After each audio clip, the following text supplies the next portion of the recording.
The two sisters got married on the same day. The younger sister, Jessica, actually forced Alice to swap their bouquets. Alice didn't protest either. It turned out that Mike and Benjamin could only recognize their brides by the bouquets. Sure enough, Benjamin soon arrived in a luxury car to pick up his bride. Their parents praised him, saying, "Jessica is going to live a good life from now on." But Jessica insisted on waiting for Mike to arrive before leaving. Just as Alice was feeling confused, she saw Mike coming on a bicycle. Jessica sneered, "Mike probably can't even afford a car tire." Their parents went as far as telling Mike to get back to the countryside. Seeing that, Mike turned around and left. But Jessica stopped him, saying that Alice must marry him as promised. Mike flatly said that Jessica had no right to make decisions for Alice. Jessica was furious. Unexpectedly, Alice said she was willing.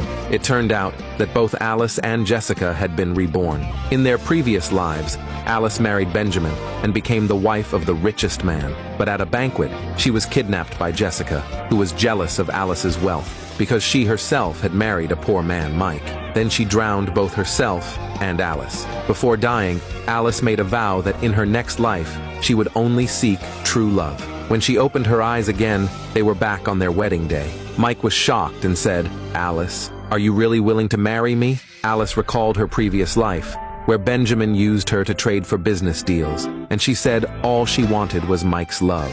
Jessica laughed mockingly. "Mike's got nothing but his so-called love." Benjamin said regretfully, "It's such a waste for a beauty like Alice to end up with Mike." Alice took Mike's hand and said, "I think he's wonderful." Then she tore off her wedding dress and left with him on the bike. Seeing that, Jessica still wasn't satisfied. At that moment, Benjamin told their parents that the richest man had just returned to the country, and he was starting a partnership with him. Upon hearing that, their parents were so happy they started dancing. Jessica thought to herself she had to get richer and richer. Meanwhile, Mike brought Alice to a villa. Alice was puzzled. Mike quickly explained that he lived in the security guard's dormitory.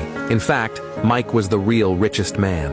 He had hidden his identity to find out whether Alice was a gold digger. But when the door opened, there was nothing inside except a bed. Mike was afraid Alice would be scared away. But instead of minding, Alice didn't care at all. She even started planning how to decorate the room. Mike asked curiously, "Isn't your family really rich?" Alice said that before adulthood, she had always lived in the countryside, and after returning home, her parents only liked Jessica, so she cared more about true love than money. Just then, Mike's mother suddenly walked in. Alice was stunned by her jewelry. Mike had to lie, saying, "These are all fake." Alice praised her, saying the jewelry looked real because she wore it so well. Mike's mother was overjoyed. That night, Jessica texted Alice, inviting her to a banquet. Alice knew that if she didn't go, Jessica would only get worse. Mike worried that Alice might face danger at the banquet, but Alice said she could handle it. Upon hearing that, Mike took out a family heirloom ring and gave it to her. Alice said she really liked it.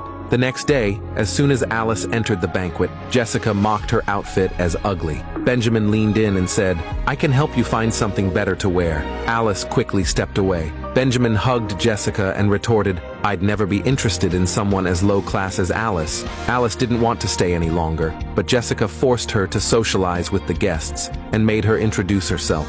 When Alice said Mike's name, the guests were shocked. "Isn't that the richest man?" Benjamin frowned and said, "How could the richest man show up on a bicycle?" Alice said that Mike was just a security guard. Jessica finally relaxed. The guests started whispering among themselves, "How could a security guard's wife attend this kind of party?" Jessica felt very pleased seeing Alice being excluded. Alice didn't want to argue with them, but Benjamin went even further, accusing Alice of coming there to sell herself to the guests. Alice explained that she didn't, but no one believed her. Seeing this, Jessica slapped Alice across the face. Alice asked Jessica why she always bullied her. Jessica replied, "Because you had such a good life in our past life." Alice said bluntly that Benjamin wasn't a good man, but Jessica said, "As long as I have money, that's enough." At that moment, the manager came over after hearing the commotion. Jessica told him to throw Alice out, but the manager recognized that Alice's ring was identical to the richest man's, so he addressed Alice as Mrs. Billionaire.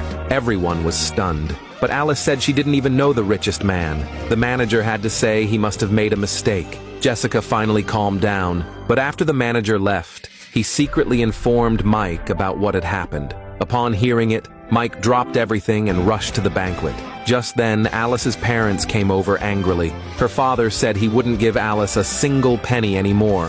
Her mother added that from now on, she only had Jessica as her daughter. Alice said she didn't care about them either. She turned to leave, but Jessica stopped her. She snatched Alice's ring and compared it to her own big diamond ring, mocking that Mike couldn't even afford a 1-carat diamond. Benjamin said Alice could make money by entertaining guests with drinks. Alice remembered what happened in her past life and slapped Benjamin across the face. Benjamin immediately slapped her back. Jessica threw the ring away. Alice quickly crawled to pick it up. Jessica deliberately knocked over a table toward Alice. Just then, Mike burst through the door. "What do you think you're doing?"